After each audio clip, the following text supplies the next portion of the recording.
প্রিয় ও স্নেহের 2026 সালের নতুন বছরে ক্লাস 5-এর ছাত্রছাত্রী বন্ধুরা, আশা করি তোমার সঙ্গে ভালো আছো। আজ আমরা যে বিষয়টি নিয়ে আলোচনা করব, ক্লাস 5-এর সেকেন্ড ইউনিট টেস্ট অর্থাৎ দ্বিতীয় পর্যায়ক্রমিক মূল্যায়নের আমাদের পরিবেশের প্রশ্নপত্র নিয়ে। দেখো, সরাসরি স্কুলের ক্লাস 5-এর আমাদের পরিবেশের প্রশ্নপত্রটা দেখতে পাচ্ছ। ফুল মার্কস তোমাদের রয়েছে 30, সময় তোমাদের রয়েছে 1 ঘন্টা। একের দাগে সঠিক উত্তর নির্বাচন করো যে কোনো 5টি প্রশ্নের মান 1 করে 1 × 5 = 5। ধাপ চাষ হয় পাহাড়ি অঞ্চলে, সমভূমি অঞ্চলে, সুন্দরবন অঞ্চলে। পাহাড়ি অঞ্চলে। ভারতের স্বাধীনতা দিবস পালন করা হয় 15ই আগস্ট, 14ই আগস্ট, 25শে জানুয়ারি। 15ই আগস্ট। কাজু বাদাম চাষ হয় সুন্দরবনে, দীঘাতে, বিষ্ণুপুরে। দীঘাতে। আজাদিন ফৌজ বানিয়েছিলেন স্বামী বিবেকানন্দ, সুভাষচন্দ্র বসু, ভগৎ সিং। উত্তর হবে সুভাষচন্দ্র বসু। শিশু দিবস পালন করা হয় 14ই সেপ্টেম্বর, 14ই ফেব্রুয়ারি, 14ই নভেম্বর তারিখে। 14ই নভেম্বর তারিখে। ছৌ নাচ বিখ্যাত বীরভূম জেলায়, পুরুলিয়া জেলায়, বর্ধমান জেলায়। পুরুলিয়া জেলায়। সত্য মিথ্যা লেখো যে কোনো 5টি প্রশ্নের মানে 1 করে 1 × 5 = 5। একশৃঙ্গ গন্ডার দেখতে পাওয়া যায় সুন্দরবনে, এটা ভুল, তাহলে মিথ্যা লিখব। মুর্শিদাবাদ জেলা ফজলি আমের জন্য বিখ্যাত, এটা ঠিক, এটা ভুল, তাহলে মিথ্যা লিখব। আগে কীটনাশক হিসেবে ব্যবহার করা হতো তুলসী পাতা, এটা ভুল, তাহলে মিথ্যা লিখব।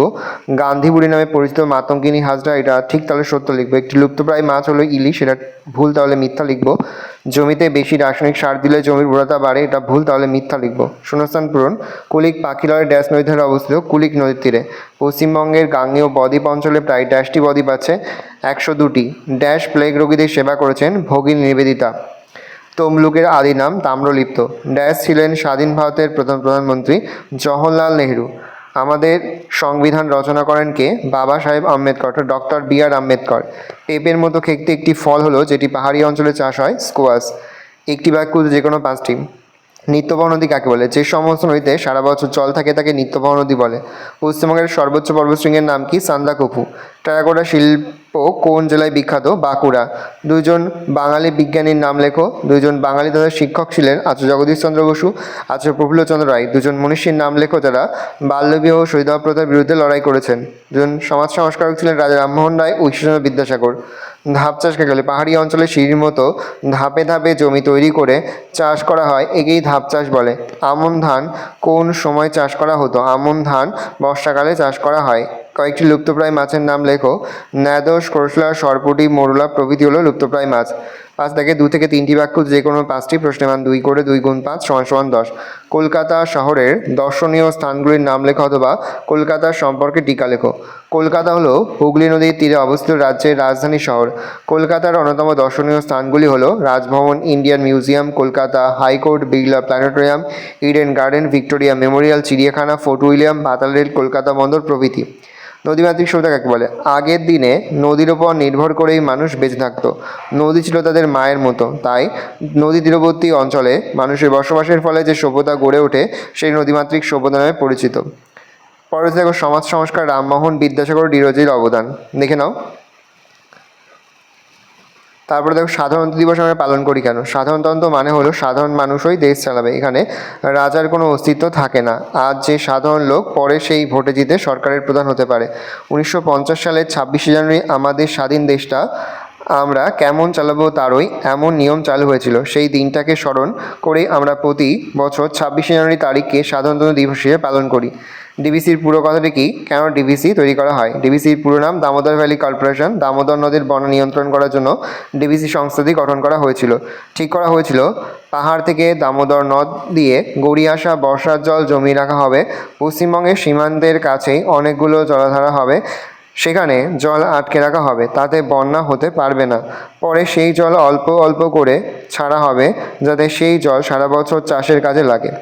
লুপ্তপ্রায় মাছ রক্ষার 2টি উপায় লেখো। লুপ্তপ্রায়তির মাছ যেমন সরপুঁটি, মোরলা, ন্যাদোস, করশলা প্রভৃতি, সেই সমস্ত মাছের চাষ বেশি পরিমাণে করতে হবে। এই সব মাছ বেশি পরিমাণে বাজারে বিক্রি না করে কিছু সংখ্যক বিক্রি করার এবং অধিকাংশ পুকুরে রেখে মাছের সংখ্যা আরও বাড়ানোর ব্যবস্থা করতে হবে। সবুজ বিপ্লব কাকে বলে? 60-এর দশকে ভারতে চাষ করে বেশি ফলানোর জন্য নতুন বীজ, সার, কীটনাশক জমিতে ডিপ টিউবওয়েল বসানো ইত্যাদির ব্যবস্থা করা হয়। এর ফলে আমাদের দেশে চাল, গম ইত্যাদি উৎপাদন ভীষণ বেড়ে গেল। এই ঘটনায় সবুজ বিপ্লব নামে পরিচিত। বেশি রাসায়নিক সার কীটনাশক ব্যবহার করলে কী ক্ষতি হয়? রাসায়নিক সার জমিতে বেশি দিলে প্রথমে ফসল উৎপাদন বাড়লেও পরে জমির উর্বরতা কমে গিয়ে চাষের ক্ষতি হয়। আর কীটনাশক বেশি ব্যবহার করলে মৌমাছি প্রজাপতির মতো জমির বন্ধু পোকারা মারা পড়ে। এছাড়া ফসলের মেশা বিষ খাদ্যের মাধ্যমে শরীরে গিয়ে শরীরের ক্ষতি করে। নেক্সট, এবছর খুবই গুরুত্বপূর্ণ, গঙ্গা নদীর গতিপথ আলোচনা করো।